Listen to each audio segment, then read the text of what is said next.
Thank you.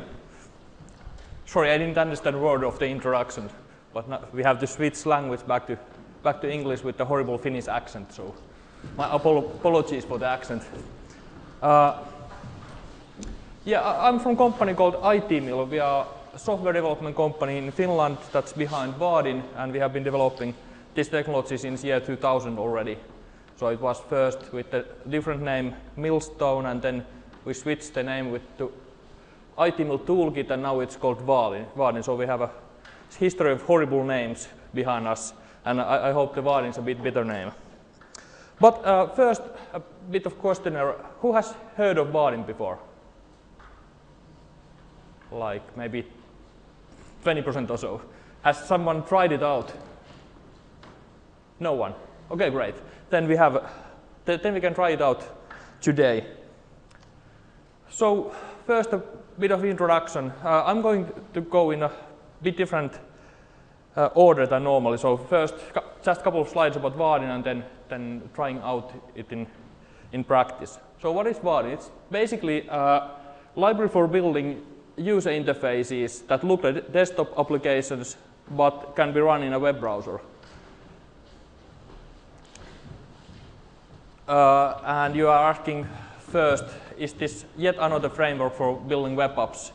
No and yes. Yes, it's yet another framework, but it doesn't mean new configurations, new syntax, new JSPs, new tag libraries, new Ajax APIs, nothing like that. I think there is already like hundreds of frameworks that introduce a lot of different XML dialects and resolve all the things that there is resolvable in web frameworks. This is a bit different. This is totally 100% Java. So it's just Java language, no JavaScript at all, no XML, no HTML templates. So everything is coded in Java and only in Java. So what this means in practice, actually we could see a bit of a demo first, just to get hold on what we are talking about. So basically, if you download Vaadin package, what you get is 50 megs of stuff, and there is one script, start script, and it starts a little Jetty server, and you get kind of couple of demos. I think maybe there is a lot of demo like tutorials and step-by-step guides, code examples, and so forth. But maybe this one gives a kind of glimpse what Vaadin is all about. So it's for building desktop-looking applications, running them within the web browser. So basically here, this is kind of full-blown. Actually, it's not a full-blown app. It's a mock-up of iTunes. But it's implemented in maybe 200 or 250 lines of code. So it actually doesn't play any music, but you get things like lazy loading while scrolling through the data. You get advanced layouting, so it kind of resizes while your application is resizing and does that kind of stuff automatically. So you don't have to worry about yourself. Another thing there is, I think the best demo is called Sampler. I don't have any time to go through the sampler. It's basically a list of different widgets and things that are included in Vaadin. So you can scroll through the list of things, see what you like. For example, let's take a date field example here. So you can test out how the date field works and then have all the code for that example and for all the examples. So you can basically cut and paste from all the examples and to your application to see how they are implemented. Okay, but let's go back. I'll close that server.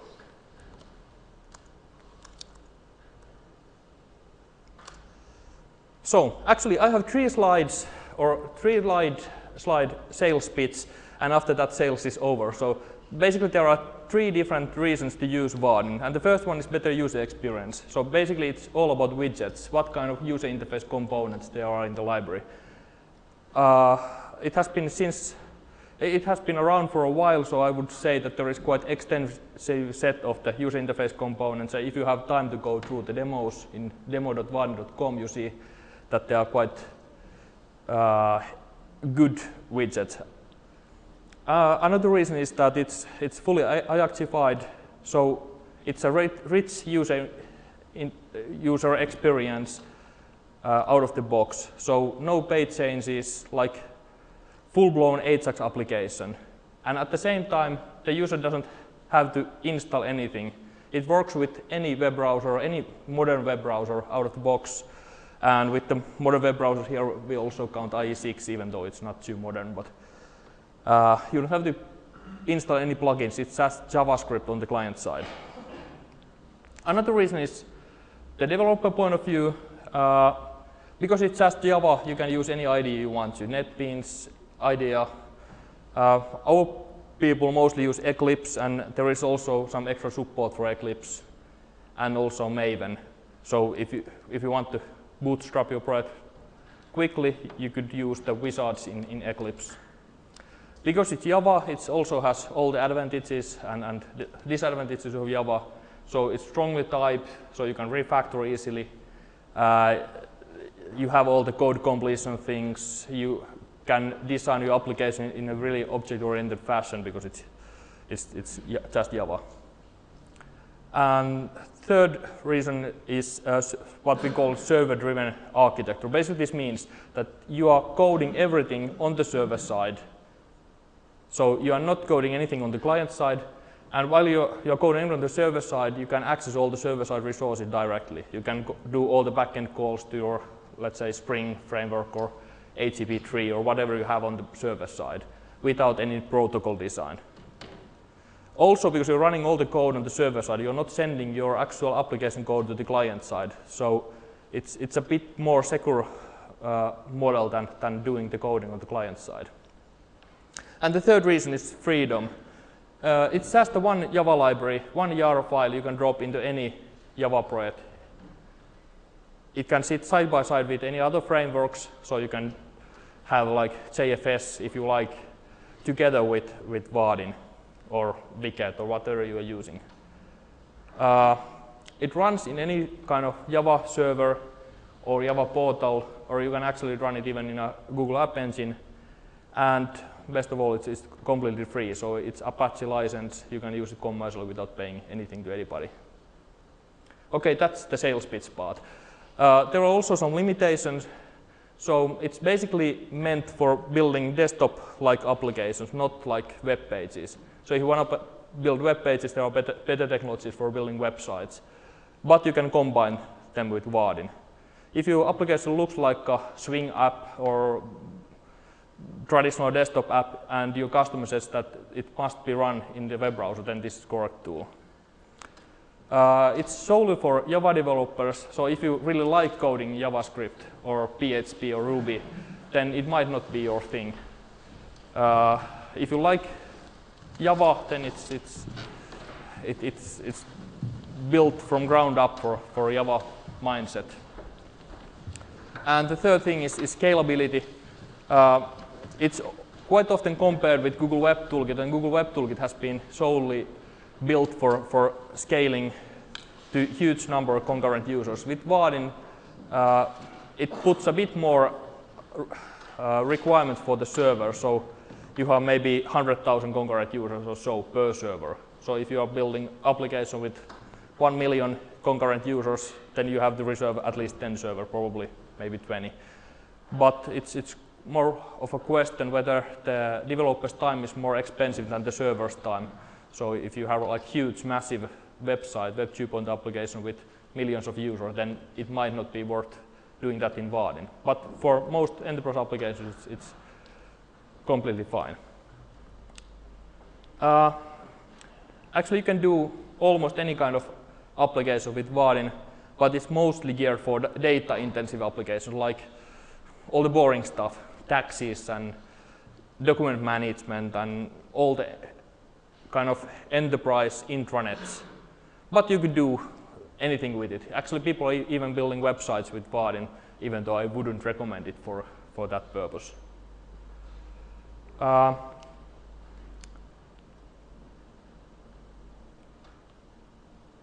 The basic philosophy is we try to optimize the number of code lines.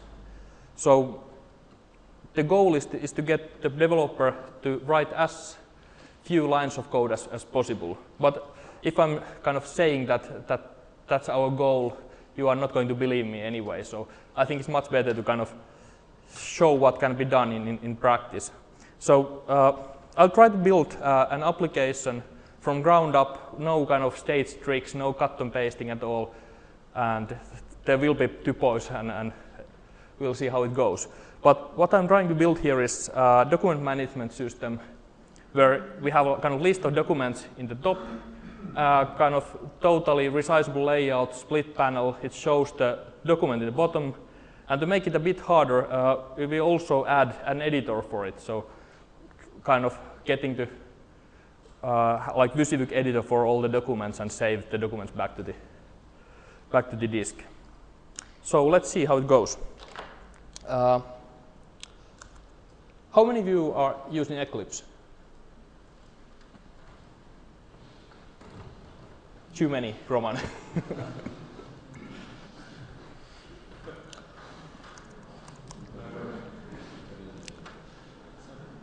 So let's create a new project. Basically, in Eclipse, you know dynamic web project. This is just a normal dynamic web project, but we can create with the Vaadin wizard. And the only thing it does, it adds one more jar file to the project. So let's call it, let's see, document manager application. We could also select the deployment target as a Google App Engine, so it would help deploying to the Google App Engine as a portlet. But let's do just a normal servlet. And the wizard automatically creates an application stub for us. So basically, it's just a normal web application with the web XML just says, please run this class if the user goes to this context. Puts the Vaadin library in the application and creates one Java file. So basically, the whole application is just one Java file, and it looks like this. So what we have here is an application that extends the Vaadin application, basically opens one window, that's the browser main window, and puts one label into the window saying hello world. So it's kind of as simple as the application gets. To run it, you could do it like this, or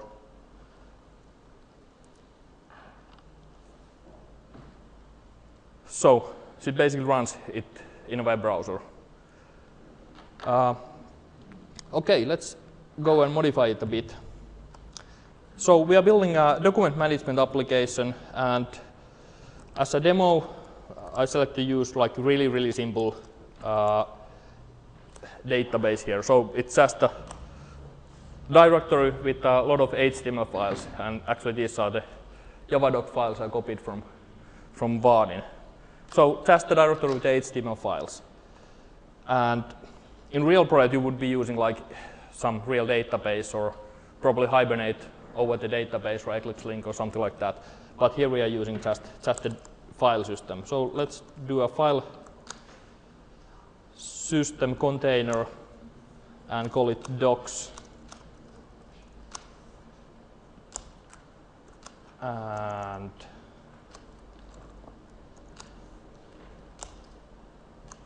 where was it? So it's this kind of path.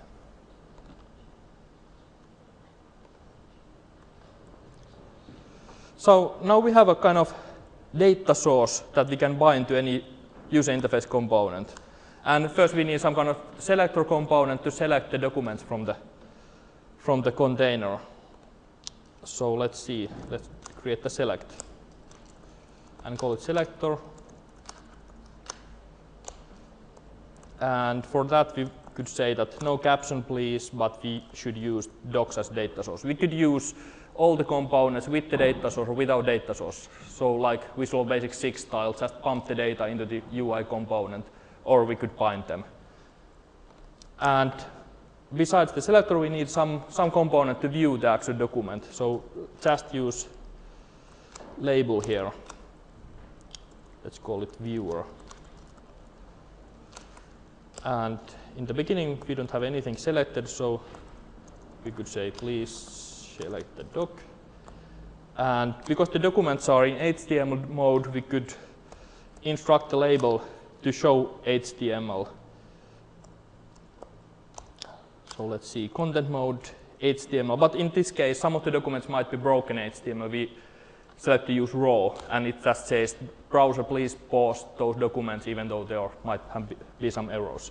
So now we have the user interface components, and as you see, the components are, or the instances of those components are stored in the application, and that basically means that they are stored in the HTTP session.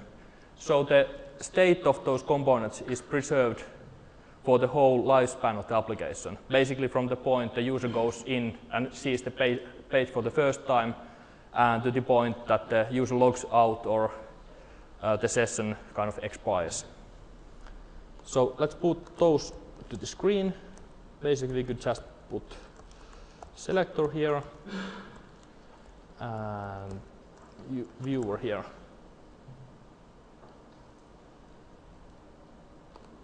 Okay, actually good.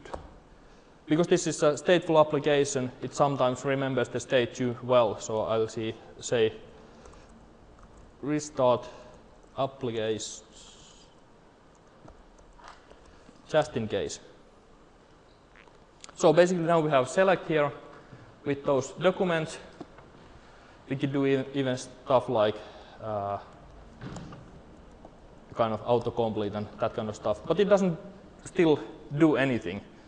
And in order to get it to do something, we should add actions listeners to the application. So we could say select add listener. Wow, it was selector, yeah.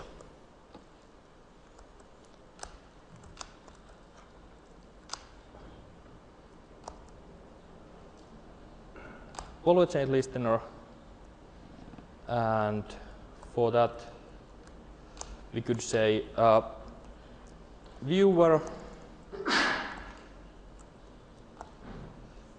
set the data source for the viewer to be that actual document on the disk. So we'll create a new text file property with the file that we get from the selector. Like this. So basically, we look up from the selector what's the selected file, and then say to the viewer that please show this one. One more thing to add is to say, because this is still a server-client application, not all the components send the events directly to the server side. So we say to the selector, please send all the events immediately to server side after they have happened. So now we have kind of basic document viewing application, I hope. Let's see. Select the document and it shows the document below here. So it's kind of as basic as it gets. But it still doesn't look like the application we wanted to create. So to make it a bit more fancy, let's replace the selector on the top with the table. And one fancy thing about Vaadin is that we have like really deep inheritance in all the UI components. So basically the UI components implement the same APIs where possible. So we could just replace selector with table here and expect it to work right out the box. Let's see what happens.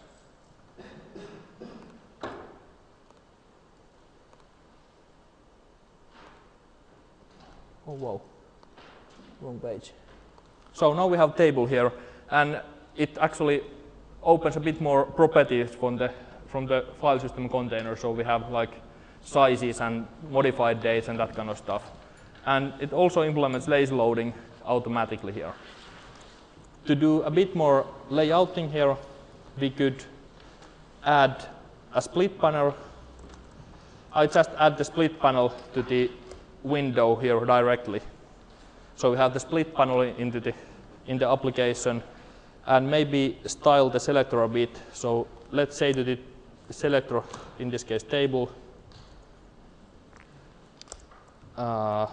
set size full. So basically this means that please take all the space the layout could provide for you. So it kind of grows to fill up the whole split panel.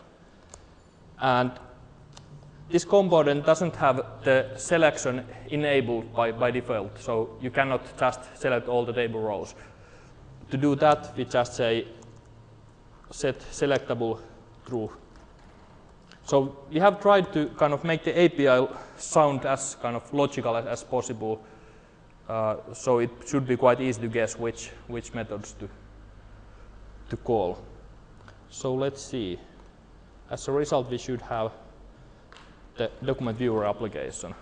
So we could select the documents here. It scales as it should. We have like a split panel here, and it kind of shows the document. Who's following this far? 10%. No, I think it was more. So one of the benefits is that you can implement all the parts of your application as components. Let's add the document editor as a component, and to do that, we could just add one more plain Java class and extend some component from Vaadin. But to do it in a bit more fancy way, we do it with the czjug editor. So let's create a custom component here and call it like document editor. It creates just a normal Java class that extends custom components. So this is kind of empty composite component for you. But it also has design mode, so you could start designing the component visually. So let's see, let's add a rich text area there in the component. You could just drag and drop it into place, scale it to fit the space with some kind of margin you are trying to achieve. Actually, you can see that the component didn't scale automatically, so we should say that please take all the space the layout gives to you. So now it fills the space, and we could actually say that it's an editor component. And let's also add a save button here. Let's see, just save.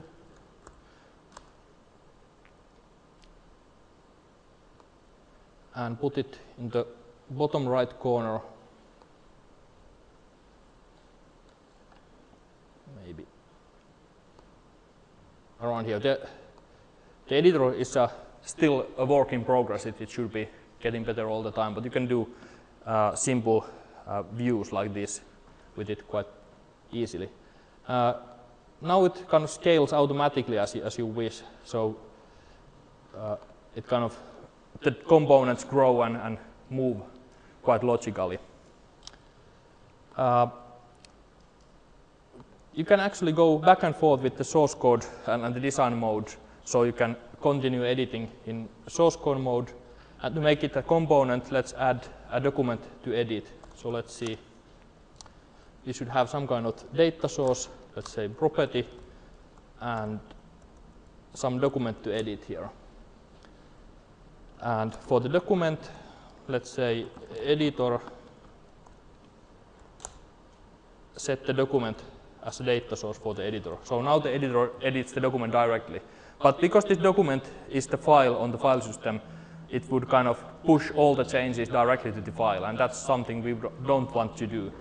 So the components also support transactional modes. So we could say that please don't send all the changes immediately. Instead, let's see, say write true false. So it says to the editor that only write the change back to the data source when we ask. And for that we had the save button.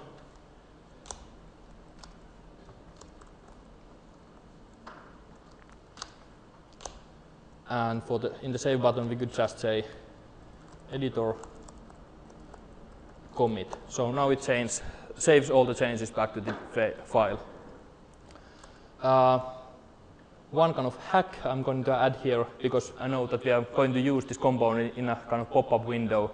So I'm also closing the window. This is something we shouldn't be doing here, but let's do it anyway. So get the application, that's your class we created in the beginning, and get the main window and remove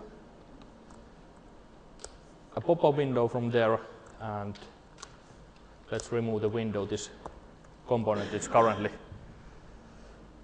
residing in. And then we just add that new component to our application. Actually, we don't have any visual place where to put it, but I'll create a new layout here on the fly just to wrap that viewer. New vertical layout, just to be able to put the save edit button next to the viewer. So let's see. Let's add the viewer component to layout, and maybe also some kind of edit button to the layout, and put that actual layout back to the split panel. So the edit button is still missing. Let's see. Button.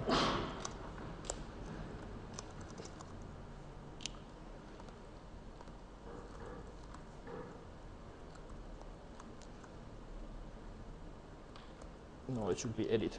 Okay, now we have edit button, and still we should do something. So what's the error? Oh, yeah, that would help. Thanks. So let's see. Edit, add listener.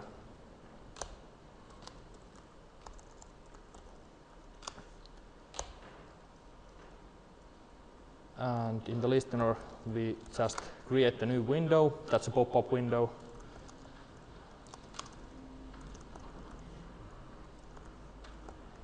And maybe say to the pop-up window that it's a model, just to make sure that the user doesn't open too many windows at the same time. And then add the pop-up window to this window.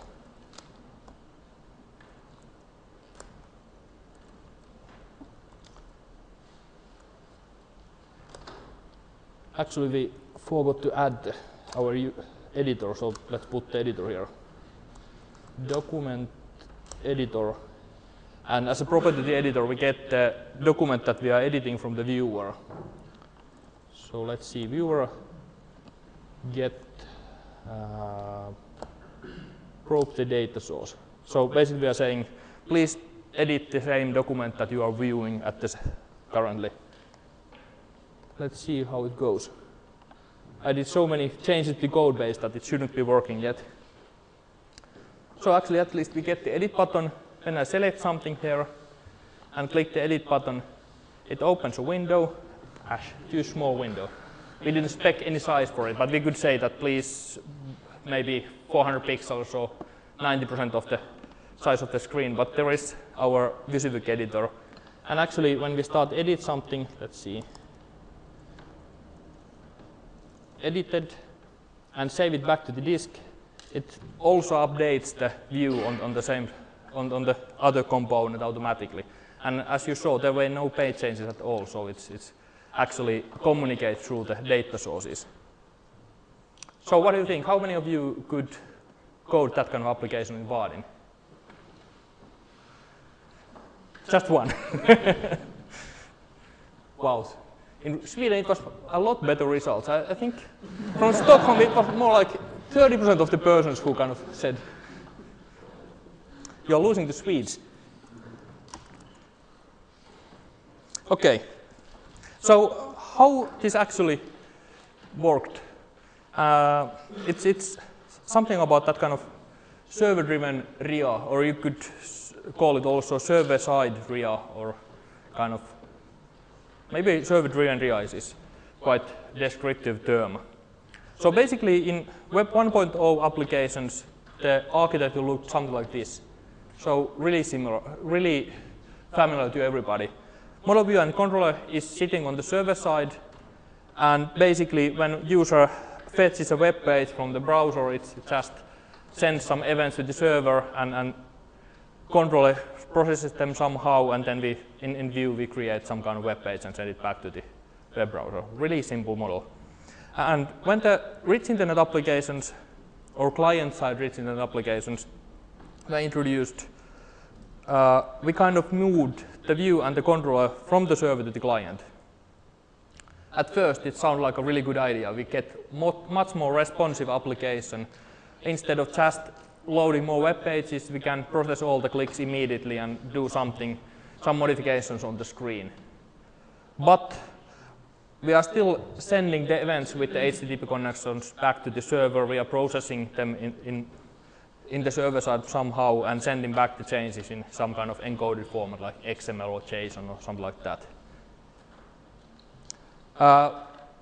While moving the client controller and the Vue to the client side, as a side effect, we switched language to JavaScript. So basically, the Vue and the controller must be created in JavaScript in client-side RIA to make it work. And to resolve that, Google invented Google Web Toolkit. How many of you have been using Google Web Toolkit? Wow, just 3. Also losing to the Swedes. How many of you are familiar with Google Web Toolkit somehow? Okay, now it's more people. So the basic idea is brilliant. We take Java code and compile it to JavaScript. Use the browser as a Java virtual machine. So basically, Google provides a set of widgets, set of Java basic class implementations, and then takes those, merges them with your code, compiles it to JavaScript, and actually produces a set of different JavaScript targets, like one for each web browser. So this way we could support IE6 at the same time as Safari, and you don't have to do too much to kind of support the both browsers, at least in theory. Server-side or server-driven RIA takes this concept a bit further. We move the Vue and the controller back to the server, so everything, all the code sits on the server side. And then we have some kind of magic apparatus in between the server and the client, and it kind of mirrors all the UI state from the server to the browser. So somehow it moves the events automatically from the browser to the server and kind of sends back the changes to the UI state from server to the browser. But the good side is that this apparatus is kind of totally hidden by the framework. So whichever framework you are using, it kind of hides all the complexity for you. For the programmer, it's enough to do all the coding on the server side and modify that view on the server side. And then the framework, let's say Ice Faces, just pushes the modifications back to the DOM of the web browser. In case of Vaadin, it looks like this. So basically we have a set of UI components, those are pure Java components on the server side. Actually, those are the components we just used in the demo. And for each component, there is a counterpart on the client side. We call them widget because Google calls them widget in Google Web Toolkit. So basically, the table on the server side has a kind of cushion on the client side. For the server side, we are compiling everything in normal Java compiler. For example, here we compile them within the Eclipse. And on the client side, we compile them using Google Web Toolkit. So basically, you could code also on the client side in Vaadin if you want to. But the good thing is that in the most of the cases, you don't have to think about the client side too much. It's, I would say, maybe 98% of the code in a normal, typical project goes to the server side. If you want to add more widgets to the framework, then you could do that on the client side. So it's basically for extensions of the framework. When you're looking two applications, or actually one application coded both in Google Web Toolkit and in Vaadin, the user interface code in both cases looks almost the same. So it's basically swing looking code. In this picture, the lower part is running on the server side. So in the Vaadin case, the user interface is running on the server side. There is, of course, some business logic, also code in Java running on the server side, and some kind of database. With the Google Web Toolkit's case, the user interface is running on the client side as a JavaScript. So we have to have some kind of communication pipeline back to the server. And basically this means that we have to implement a servlet on the server side that opens some kind of API back to the web. And Google has really nice mechanism called remote procedure calls in Google Web Toolkit, so it automatically builds your RPC calls from the browser to the server side, or almost automatically. You have to define the service API both in a synchronous way and an asynchronous way. It kind of automatizes the movement of the data back and forth between browser and the server, but still you have to code the server side. So basically, when you're comparing those, the same project code in Vaadin and Google Web Toolkit, there is quite a bit more code in the GWT version. So, if you want to try out Vaadin, there are 3 things to do. First, go to vaadin.com. There are a lot of demos. Actually, all the demos that are in the package are also online, so just run them on the net. And actually, you can also see how responsive it is, because all the demos are run in the eastern coast in US. So all the clicks you are clicking in the buttons go back to the US, and all the changes get sent back. You could download it, start experimenting. All the demos can be modified and kind of rerun. And then we have a kind of book that tells everything about Vaadin. So it's kind of read through reference manual, and then you can start with the book. Actually, I took, I think, 60 or maybe even more copies of the book with me, or actually Roman took. So basically you stole them from the server side symposium. Oh, thanks for bringing them here. If you want a book, just take them. If you could take 2, I would be even more happy. Then I wouldn't have to carry them back to Finland. There's a lot of books here. So if you know anybody who wants to experiment with this, you can also take a book for him. Where can you find the book? The book is online as a PDF. It's also embedded in an Eclipse plugin, so there is kind of built-in help in Eclipse that contains the whole book. You could have it here for free, or you could go to lulu.com and buy it for, I think, maybe $9 or so, plus the shipping expenses. But the version in Lulu isn't kind of totally up to date, so I would prefer this version here. Maybe 2 copies of this version here. So, any questions? Yeah.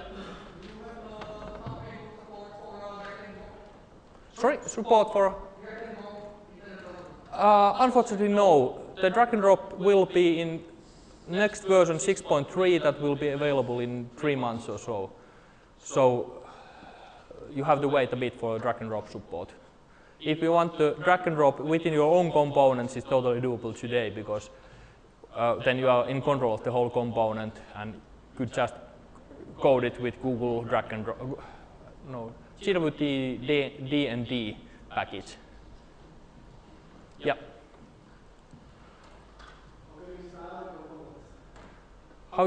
Yeah, they are totally stylable with CSS.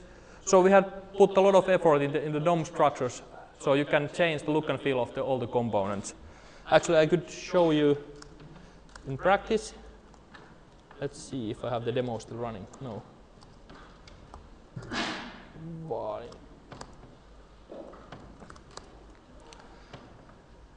So the easiest way to start styling them is to go to demo called reindeer theme demo. This is actually just a list of different kind of components on the one screen to make it easy for designer to start changing this theme. This is the kind of the basic theme or default theme that comes with the product, but you could switch the theme. Let's see, theme is called like this. So here is another theme that comes with the package, like more Web 2.0 kind of theme. But then there is also like really bare bones theme called base that looks horrible, but the idea is that the components are in a, the CSS is minimal, so you could just extend that CSS, include it to your CSS and start adding more styles. Yeah. Is it possible to create some behavior purely on client side, like client side sorting tables? Yeah, in your own components, yes.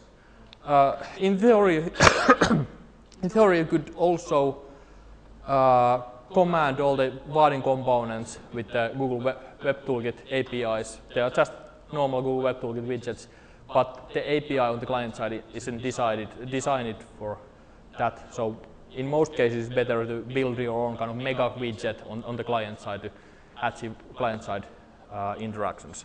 Actually, I could give a quick demo of that also, just to see what can be done. Here is actually this component hasn't been released yet, but it's a bit work in progress. This is kind of is working, yeah. It's kind of clone of if you have seen Google Finance widget. So basically, we have timeline widget. The whole black area here is a widget. So you could have timeline with millions of points. You could scale it in time. You could put multiple graphs in the same picture. You could do kind of drag and drop and put different kind of things in the same picture. Actually, this has been coded with Canvas, and in IE it uses, I think, VML, so it kind of supports all the browsers. But all the interactions here are created as a WAD widget in Google Web Toolkit and package it for Vaadin. So from Vaadin developer's point of view, it's just a server-side widget that binds to some kind of data source, so it's really easy to use.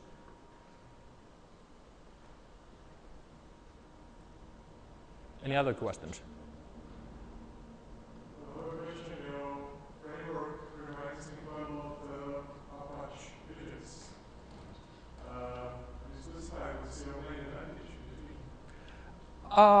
Yeah, the kind of philosophy for the both frameworks is quite similar. Make it component-oriented Java web framework for Java developers, but I think that's about the similarities between the frameworks. Wicket is really nice for building websites because it outputs HTML pages basically. You could add some Ajax interactions there, but then you have to kind of do a bit of extra effort to kind of Ajaxify those pages. While as in Vaadin's case, there is no concept of page at all. It's just a continuous application. So everything is Ajax by default, and so you don't have to do anything to get it kind of full-blown rich application kind of UI. I'm not saying that the Vaadin is better in that respect than Wicket. It's just a different philosophy. So if you want to have a bunch of web pages, then go to Wicket. If you want to have a desktop-like user experience, then go to Vaadin.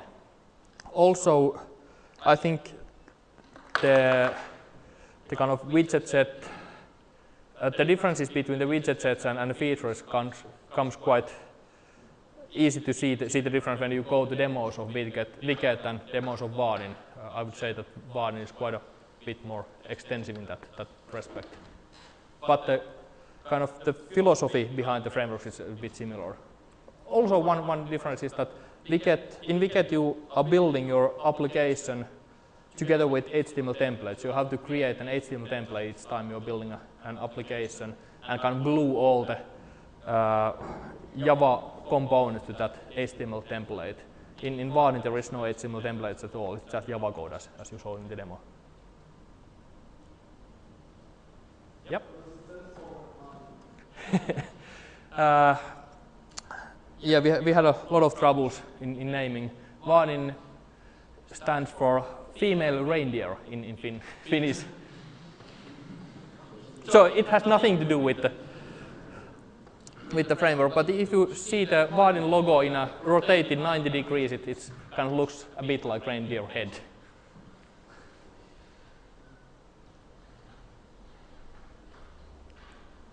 Actually, if I have a couple of minutes more time, I could glimpse through a couple of other topics just quickly. So I'm not going to extensively go through these, just to mention that these exist so that you could dig deeper. So basically there is Maven integration, it's in the main Maven repository, so just write this kind of thing on the command line and it creates one application for you automatically. So if you don't remember this, you could go to vaadin.com and copy and paste it from there. Liferay announced a couple of months ago that the next version of Liferay will be coming bundled with Vaadin. So in Liferay 5.3, when it's announced, it will include Vaadin. Here's a quick demo of it. So basically just creating a new Liferay page. How many of you are using Liferay? Almost none, so will be a really uninteresting demo. So basically you could create portlets in Vaadin. The difference between traditional portlets is that they are kind of more rich. For example, this is the mail application in next version of Liferay, and it's more like a desktop kind of mail application. Testing, on the testing front, we are testing all the releases, even nightly builds, with a lot of different browsers automatically, a lot of different servers automatically, and actually thanks to TeamCity, that's really excellent in our developers group testing. So basically, what we have here, I'll go a bit further. For how many of you are using TeamCity, by the way? Almost none. You should use TeamCity. It's an excellent product. So basically, in our case, we do two kinds of testing: Java JUnit tests, but also because it's a framework where we really want to see if there are any differences on the UI level. We also take screenshots automatically, and if the screenshots don't match, it automatically compares them pixel by pixel and shows for each build which pixels differ. So if someone breaks IE6 for some component in some build, he's getting hate mail from TeamCity automatically. This has been done with the product called Vaadin Test Bench. So it's basically a Selenium that understands Vaadin a bit better. That's not just DOM trees, but also Vaadin components. It adds kind of screenshotting facility where you could compare websites pixel by pixel, and it's some things to GridHub to make it a bit more flexible. I think most of you have seen Selenium before. Yeah. So probably not showing Selenium demo. If you haven't seen Selenium, it's something like this. So just go through the website and you can record all the interactions, add assertions to there. But it's a lot like standard Selenium. You asked about creation of widgets. Here's a really quick course of creating new widgets. So basically you have on the client side just a normal Google Web Toolkit widget. You extend it, implement one method, and boom, you have a Vaadin widget. So basically take any Google Web Toolkit widget, add one more method there. On the server side, we have a lot of stuff on the framework, but in the bottom there is something you have to implement, basically the server-side API for your widget, and that's it. In practice, what you are doing is that you ask the wizard in Eclipse to build stubs for widget. So for example, okay, it just creates a new project. Let's go a bit further. Create a new widget, and then we just name the widget somehow and ask it to build kind of stubs for the widget, and it automatically creates a widget project for us. I'm not going to go through that, but basically it kind of creates two Java files, one for the client side, one for the server side. And in order to kind of give a, yeah. Do you have any plugins for IntelliJ IDEA? Not yet, sorry. Anyone who wants to implement one? Even on the roadmap? No. Yeah, I know. Basically, we have just enough resources to build a plugin for Eclipse, and we hope that someone else will be building the plugin for other IDEs. There is nothing too magical in those plugins. It's just wizards that create some basic stubs for the project. The Czjug editor is 100% web. It's actually a Vaadin application, so it's also embeddable to other IDEs. How many minutes? 5 minutes. 5? Oh, then I have more than I need. Vaadin directory. When you have built your own widget and you want to give a copy to your friend, there is or will be a thing called Vaadin directory. It's going to be on our website, some kind of channel for distributing your own widgets. Not just widgets, you could distribute themes, data source implementations, IDEA plugins, all kind of stuff. So anything that could help other Vaadin developers. And also, it also should be a resource for you to copy new things from. It hasn't been released yet, but we hope to release it in maybe 3 months or so. So it will be integrated in Vaadin website, some kind of copy of Apple App Store in some sense, but for developers. So we have even commercial components. And it doesn't mean that this is kind of the revenue model of ITmill. It could be revenue model for anybody. So you could submit your own components and set the price and sell it to other persons. Yeah, but that's it. So if you have any more questions, I would be happy to answer. We have like 4 minutes for the questions. So. Yeah. Is it possible to change the UI interface at runtime, like to create new dialogues? Totally. So it's everything dynamical. I think it's quite used pattern to use, for example, database to decide what kind of form you are going to put on the screen and create all the UI interactively there. Actually, even that Czjug editor, it's just a Vaadin application. You could even embed that into your application, start drag and dropping components on the screen.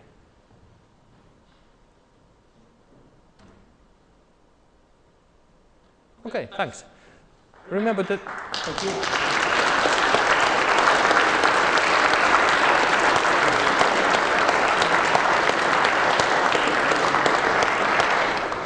Thanks. Remember to take a copy of the book or 2 copies.